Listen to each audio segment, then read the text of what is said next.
অস্ত্র উদ্ধার অভিযান, আকস্মিক মৃত্যু ও বিভ্রান্তি, জীবননগরের প্রকৃত চিত্র। নির্বাচন ঘনিয়ে এলে দেশে পরিকল্পিতভাবে অস্থিরতা তৈরির চেষ্টা নতুন নয়।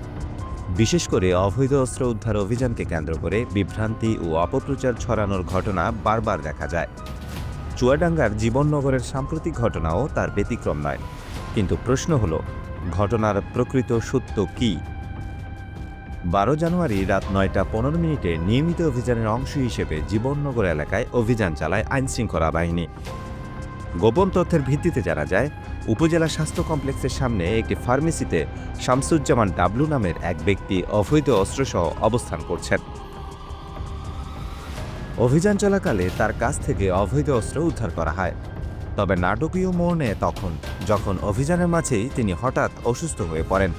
চিকিৎসকদের প্রাথমিক ধারণা অনুযায়ী স্ট্রোকজনিত কারণে তার মৃত্যু হয়েছে। তাকে তাৎক্ষণিকভাবে হাসপাতালে নেওয়া হলেও বাঁচানো সম্ভব হয়নি। এখানে একটি বিষয় স্পষ্ট হওয়া জরুরি, শামসুজ্জামান ডাবলু আইনশৃঙ্খলা বাহিনীর কাছে অপরিচিত কেউ ছিলেন না।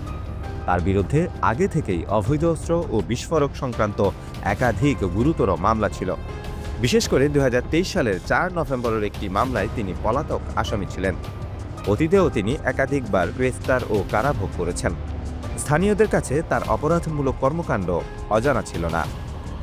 দুঃখজনকভাবে ময়নাতদন্ত ও বিচারিক তদন্ত শেষ হওয়ার আগেই একটি মহল ঘটনাটিকে ভিন্ন খাতে প্রবাহিত করার চেষ্টা করছে। অথচ বাস্তবতা হলো, অবৈধ অস্ত্র যার হাতেই থাকুক, সে সাধারণ মানুষের নিরাপত্তার জন্য হুমকি। ঢাকা কিংবা যশোরের সাম্প্রতিক ঘটনাগুলোই তার প্রমাণ। অপরাধীর কোনো দলীয় পরিচয় নেই, অথচ আইনশৃঙ্খলা বাহিনীর এই নিয়মিত কাজকে প্রশ্নবিদ্ধ করে জনগণের মধ্যে আতঙ্ক তৈরি করার চেষ্টা চলছে। আমাদের মনে রাখা দরকার, অবৈধ অস্ত্র উদ্ধার না হলে দেশের নিরাপত্তা বড় ঝুঁকিতে পড়বে।